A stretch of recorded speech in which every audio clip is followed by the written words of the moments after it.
Good morning to all of you.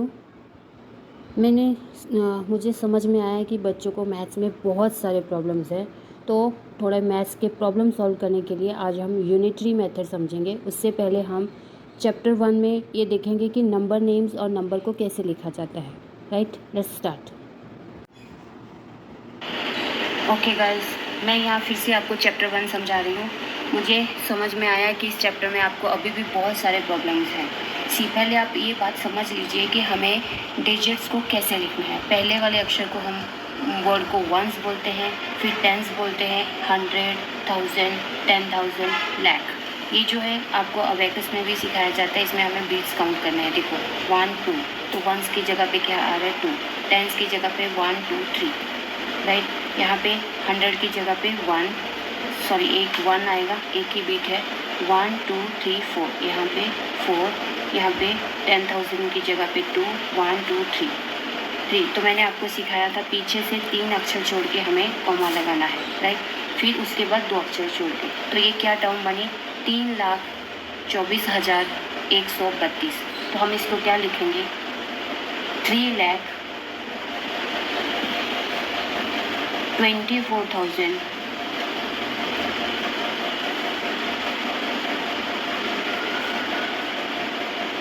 132,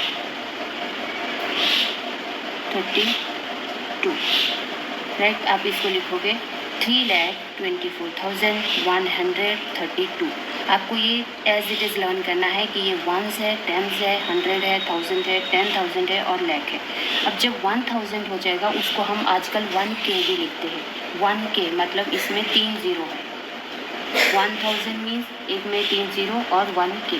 और इन 1 लाख में क्या हो जाता है 5 ज़ीरोज़, 1 2 3 4 5। हाउ मैनी ज़ीरोज़, कितने ज़ीरोज़ आ रहे हैं यहाँ पे 1 2 3 4 5। 1 लाख में 5 ज़ीरो होते हैं और आप इसको 100K भी लिखते हो आजकल।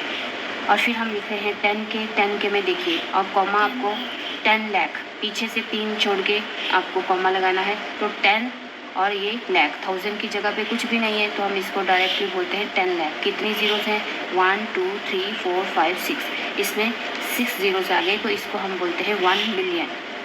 अभी हम देख रहे हैं 100 लाख। 100 लाख को आप 1 करोड़ भी बोल सकते हो। 100 और लाख की तो उतनी ज़ीरो है 1 2 3 4 5, 1 2 3 4 5, ये तो लाख की है। ये 100 लाख, इसको आप 1 करोड़ बोल सकते हो और 100 मिलियन भी बोलते हो। 1 2 3 4 5 6 और 7 ज़ीरोज़। 100 लाख में ये 6 ज़ीरो ये वाली, 5 ज़ीरो लाख वाली और 100 की 2, तो टोटल 7 ज़ीरो इन 1 करोड़। और इन 1 लाख 5 ज़ीरो। अभी ये जो मैं आपको लिख के बता रही हूँ, मैं स्पेशली आपको ज़ीरो वाले वर्ड्स मैंने लिए हैं। 8090 मतलब 8000। देखिए यहाँ पे वंस की जगह पे कुछ भी नहीं है, टेंस की जगह पे 9 है, 100 की जगह पे 0 है और 1000 की जगह पर 8 है। तो हम इसको क्या लिखेंगे 8090। जो बीच में नहीं है, अगर यहाँ पे 1 होता तो हम लिखते 91, अगर यहाँ पे 1 होता तो हम लिखते 8191। तो अभी कुछ नहीं है तो आप क्या लिखोगे 8090। उसके बाद ये देखिए 5308। 100 के बाद अगर यहाँ पे 2 होता तो हम लिखते 5328 और यहाँ पे 0 है तो हम क्या लिखेंगे 5308। नेक्स्ट है हमारा 46,065। हमने यहाँ पे 65 लिखा क्योंकि 100 की जगह पे क्या है 0 है, बट आपको इसको ऐसे लिखना है, जो नंबर आ रहा है उसको एज इट इज़ लिख देना है। नेक्स्ट हम देखिए 2,64,890, लाइक। अभी मैंने देखो यहाँ पे ये ज़ीरो वाले वर्ड्स को ही लिखा है, आपको इसको सॉल्व करना है। देखो 50,007, तो पहले क्या है 50 है, इस 50 का मतलब ये 50, राइट। और 1000 की प्लेस पे है ये, और उसके बाद क्या है 7 है। 7 कौन सी प्लेस पे डिजिट पे, पर हमें पता है कि यहाँ पे 100 टेंस और 1000, तो मतलब वंस टेंस 100, तो हमारा 7 यहाँ पे आएगा। 50,007 आप कैसे लिखोगे 50,000 और 7, बीच में ये 0 आपने क्यों लगाई, क्योंकि ये 10 की वैल्यू है और ये 100 की वैल्यू है, राइट। उसके बाद है 6030। अभी देखिए 6 तो 1000 की प्लेस पे है, ठीक है। उसके बाद 30 लिखा है, मतलब 100 की प्लेस पे कुछ नहीं है और क्या है 30, 2100। अभी देखिए 2 तो 1000 की प्लेस पे है, राइट, 1000 की प्लेस पे हमने 2 लिखा, उसके बाद है 100, मतलब 100 की प्लेस पे है 1, और उसके बाद लास्ट वाला डिजिट कोई नहीं है तो हम इसको लिखेंगे 2100। 8,07,000, तो इसको आप कैसे लिखोगे? देखो मैंने आपको यहाँ ऊपर बताया था कि 1 लाख में 1 2 3 4 5 0 है, तो मतलब 8 लाख में हमारे पास 5 0 तो हमें लगाने हैं, 1 2 1 2, और लास्ट वाला लेटर क्या है? 7। 8,07,000, 8 1s 10s 100 1000 10,000 लाख, 8,07,000, राइट। तो अभी नेक्स्ट देखिए प्लेस वैल्यू। प्लेस वैल्यू में बस जिस अक्षर के नीचे उन्होंने हमें प्लेस वैल्यू पूछा है, सपोज यहाँ पे 2 का देखा है, तो 2 के पीछे जितने भी लेटर्स हैं, 2 के पीछे कितने लेटर हैं? 1 2 3, बस आपको उसके पीछे उतनी 0 लगा देनी है, राइट, 1 2 3। तो ये 2 की प्लेस वैल्यू है इस नंबर में, राइट। तो अभी समझो यहाँ पे 0 की प्लेस वैल्यू कोई हमें पूछे, तो 0 के पीछे कितने लेटर हैं? 2 0, तो 0 की प्लेस वैल्यू क्या है? 100, राइट। अगर उन्होंने हमें यहाँ पे 4 की प्लेस वैल्यू पूछी होती तो हम 4 के पीछे डिजिट काउंट करते, 1 2 3 4, 1 2 3 4, तो 4 की प्लेस वैल्यू क्या आ जाती?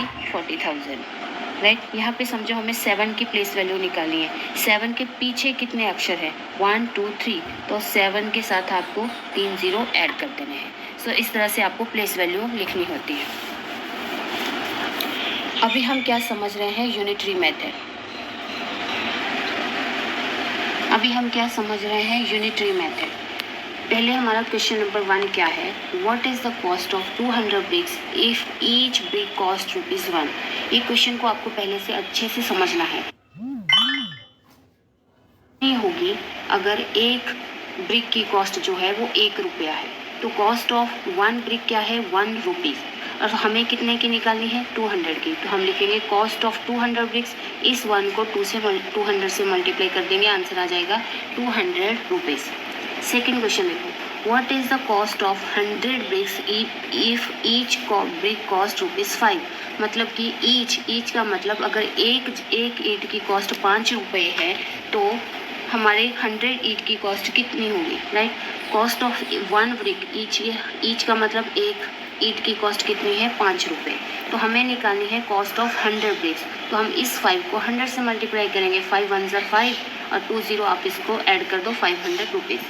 अब तीसरा क्वेश्चन देखो, if the cost of 200 brick is ₹600, अगर 200 ईंटों की कॉस्ट ₹600 है, then what is the cost of 1 brick? तो अभी ये सम क्या है? इससे ऑपोजिट नहीं हो गया? यहाँ पे क्या था? हमें एक ईंट की कॉस्ट गिवन थी और हमें ज़्यादा की निकालनी थी। यहाँ पे हमें एक ईंट की कॉस्ट बताई गई थी और हमें 100 ब्रिक्स की कॉस्ट निकालनी थी, पर यहाँ पे क्या है? यहाँ पे उल्टा है, हमें 200 ब्रिक्स की कॉस्ट गिवन है और हमें एक ईंट की कॉस्ट निकालनी है। तो अभी हम इसको क्या करेंगे? डिवाइड। जब हमें ज़्यादा ईंटों की कॉस्ट निकालनी होती है तो हम क्या करते हैं? Multiply, right. अगर हमें एक ईंट की कॉस्ट निकालनी पड़े तो हम क्या करते हैं? डिवाइड। तो देखो कॉस्ट ऑफ 200 ब्रिक्स तो हमें गिवन है ₹600, और हमें निकालना है कॉस्ट ऑफ 1 ब्रिक, एक ईंट की कॉस्ट हमें निकालनी है। तो हम क्या करेंगे? 600 डिवाइडेड बाई 200। यहाँ पे इसको दो मेथड है, देखो 600 को हमने 200 से डिवाइड करना है। पहले तो आप 200 का टेबल पढ़ो, 200 1 ज़ा 200, 200 2 ज़ा 400, 200 3 ज़ा 600, तो ये 3 पे गया, 600 कट गया, आपका आंसर आ गया ₹3। बट आप इसको ऐसे भी लिख सकते हो, ऊपर वाली टर्म को हम बोलते हैं न्यूमिनेटर, नीचे वाली टर्म को हम बोलते हैं डिनोमिनेटर।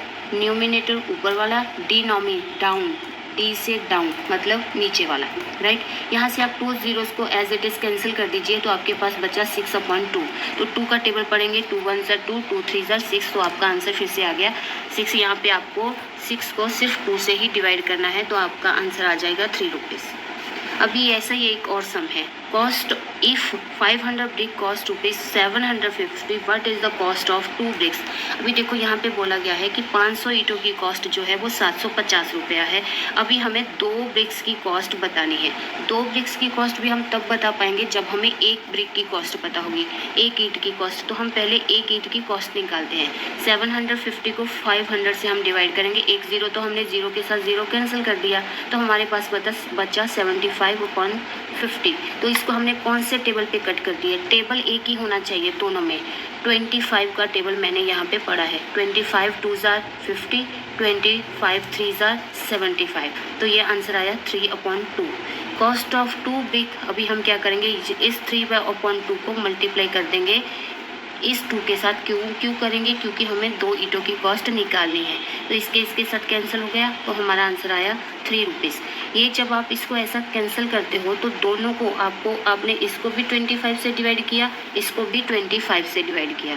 डिवाइड का नंबर जो है वो सेम होना चाहिए। एक लास्ट क्वेश्चन यहाँ पे और है, if 1 brick cost ₹4 and 2000 rupees is given. क्या कहता है क्वेश्चन में कि एक ईंट की कॉस्ट जो है वो 4 रुपया है और उसने 2000 रुपये दे दिए और उसने कितनी ईंट खरीदी है? 400 ईंट उसने खरीदी है। Then how much money will he paid back, उसको कितनी मनी वापस आएगी? तो कॉस्ट ऑफ 1 ब्रिक, ये तो हमें 1 ब्रिक की कॉस्ट पता चली यहाँ से कि 4 रुपये है और उसने कितनी खरीदी? 400 को 4 से मल्टीप्लाई करेंगे 100 रुपीज़ मतलब 1600 रुपये। तो उसने कितना अमाउंट दिया था? 2000 रुपये और हमारा खर्च कितना हुआ? 1600। इसको माइनस करेंगे 400, then he will get back 400 rupees.